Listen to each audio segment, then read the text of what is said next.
सभी दर्शकों को बहुत बहुत नमस्कार। आज जो है राजू जी, हम लोग सीधे से डायरेक्ट जो है म्यूचुअल फंड के टॉपिक पर आते हैं, क्योंकि आपका बैंक में भी लंबा एक्सपीरियंस रहा है। तो इस समय जो म्यूचुअल फंड इंडस्ट्री है उसकी निगाहें लगभग सबके पास, मतलब सब लोग इसको देख रहे हैं। एक लोगों को निवेश के तौर पर जो है अच्छा स्कोप दिख रहा है, क्योंकि आप बैंक में रहे हैं तो वहां पर एफडी भी होता रहा है, पीपीएफ भी होता रहा है। तो जहां तक लोगों को ये नहीं पता होता है कि राजू जी की एफडी का पैसा कहाँ लगता है, पीपीएफ का पैसा कहाँ लगता है, यदि म्यूचुअल फंड का पैसा कहाँ लगता है। थोड़ा इसके बारे में दर्शकों को बताइए कि एफडी और म्यूचुअल फंड ये सब जो पैसे कहाँ लगते हैं। देखिए, बैंकों में जो भी पैसा जमा होता है, saving bank, FD, PPF, RD, जैसे भी करें, तो वो पैसा लोन दिया जाता है। बैंक का काम है पब्लिक से पैसा लेना जी, और उस पैसे को किसी को देना।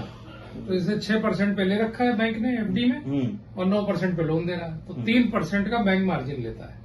तो बैंक का ये काम है। तो बैंक क्या करता है, दो मतलब टेक्निकल चीजें, सीआरआर और एसएलआर, स्टैट्यूटरी लिक्विडिटी रेशियो, और वो क्या एसएलआर और सीआरआर होता है। तो सीआरआर और एसएलआर दोनों क्रेडिट उनके जो रेशियोज हैं, तो आरबीआई ने डिफाइन कर रखा है वो बैंक की तरलता मेंटेन करने के लिए, कि बैंक को कुछ पैसा आरबीआई को जमा करना है, कि अगर उनको कोई दिक्कत हुई तो आरबीआई उनको वापस मदद कर सकता है। जी। और सब पैसा तो बैंक लोन देता है बेसिकली। मुकेश जी, आपके सवाल मतलब उसका काम है एक लोन देना। हाँ, लोन पैसे का लेकर। लेकिन अब और बताएं उसके बारे में कि लोन में देखिए, जैसे सरकारी क्षेत्र के जो बैंक है तो वो क्या करते हैं कि उनको एग्रीकल्चर लोन देना होता है। एग्रीकल्चर लोन जो है वो 4%, 5%, कोऑपरेटिव बैंक में 4 है, नेशनलाइज बैंक में 5-6 पे है। और उसमें भी कोऑपरेटिव बैंक में तो कंपाउंडिंग मना है जी। नेशनलाइज बैंक में क्या स्थिति है नहीं बता सकता ठीक से, लेकिन वो ज्यादा लुक्रेटिव नहीं है। जैसे कोई लंगड़ा है, कोई नशा करता है, उसको भी बैंक लोन देगा। भारत में चूंकि सरकारी है तो चूज करने का पावर बैंकों को नहीं है।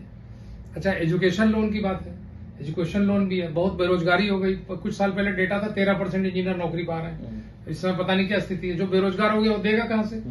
उद्योग धंधे हैं, मतलब होते ही रहते हैं। एफडी में जो पैसा निवेश होता है लोगों का, उसमें बैंक जो है लगभग 3% के मार्जिन में अपने खर्चे भी निकालती है और काम भी करती है। हाँ, वो सब तो करती है। इसमें जो ग्रोथ के चांसेस तो बहुत कम लग रहे हैं राजू जी।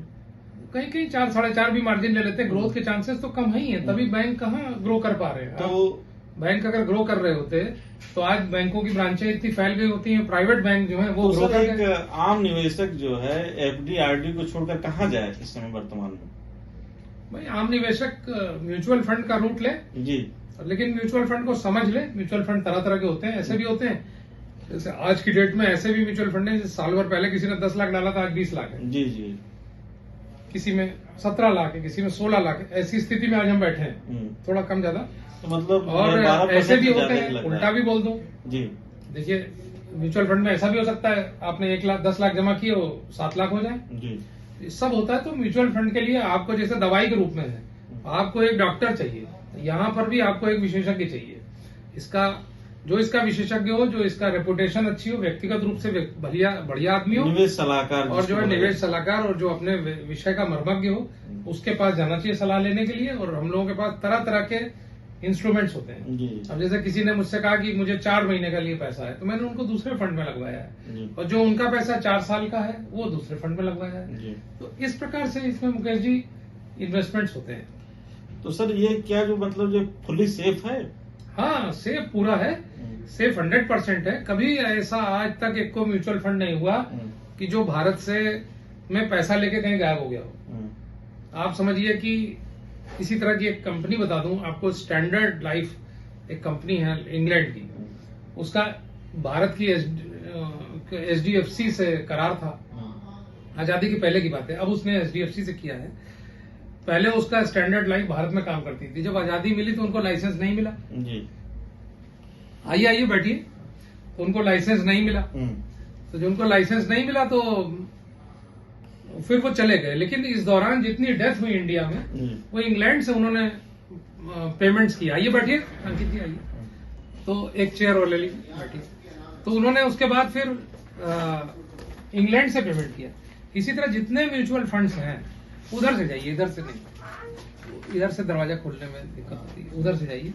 तो इसी तरह जितने म्यूचुअल फंड हैं, आज तक कोई म्यूचुअल फंड भारत से, देखिए भारत में बताऊं, स्टैंडर्ड चार्टर्ड म्यूचुअल फंड था, फिडेलिटी म्यूचुअल फंड था, अभी कुछ दिन पहले ब्लैक रॉक था जो विश्व का सबसे बड़ा म्यूचुअल फंड है, वो डीएसपी के साथ था, अलग हो गया। अभी प्रिंसिपल म्यूचुअल फंड है, लेटेस्ट है, 2 साल पहले, उसने डिसाइड किया कि भारत में नहीं काम करेगा। तो जितना भी एसेट होता है वो उन्होंने सुंदरम म्यूचुअल फंड को दे दिया। ये सब सेबी के नियमों के तहत होता है और सेबी की देखरेख में होता है। तो वो म्यूचुअल फंड्स कभी भी आज तक कभी गड़बड़ नहीं और ना कभी होगा। होता क्या है, रिस्क क्या है, रिस्क यही है कि 10 लाख लगाया, ज्यादा से ज्यादा ये कोरोना में देखिए, ये यहाँ लगाया था 10 लाख का 5 लाख हो गया।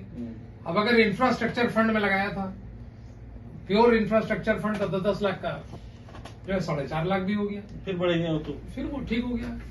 यहाँ पर देखिए कोरोना में ये 10 लाख लगाया था, मेरे ही अपने क्लाइंट का मैंने यहाँ 13 लाख लगाया था और यहाँ उसकी वैल्यू 8 लाख हो गई थी। पूरा सर प्योर चार्टा के साथ चार्ट रखे हैं आप? जी भाई पूरा रखे। और सिस्टम 1 साल के बाद उसी व्यक्ति का 13 लाख का 8 लाख हो गया, फिर 18 लाख हो गया। हमारे बीच में अंकित जी आ चुके हैं, सैमको म्यूचुअल फंड में है, आप भी सैमको म्यूचुअल फंड में है, दोनों लोग, तो इन्वेस्टमेंट का ही काम है। तो ये चीज है, तो म्यूचुअल फंड पूरी तरह सेफ है, सेफ खाली है वोलेटाइल। मैंने एक वीडियो में पहले भी कहा था, भारत सरकार की गलती है, ये सोचा गया है कि उसमें सब्जेक्ट टू मार्केट रिस्क जो बोला जाता है, सब्जेक्ट टू मार्केट वोलेटिलिटी होगा, लेकिन इस डिस्क्लेमर भारत सरकार के पास फुर्सत नहीं है आम निवेशकों के बारे में सोचने की। हमारे पॉलिटिशियंस को कोई ज्यादा चिंता नहीं है, केंद्र वित्त मंत्रालय पता नहीं क्या कर रहा है, प्रधानमंत्री पता नहीं क्या कर रहे हैं, उन्होंने उसको सही नहीं किया। ये जिस दिन सही कर देंगे तो आएगा मार्केट वोलेटिलिटी। वोलेटिलिटी माने उतार चढ़ाव क्या दिन है, तो इसके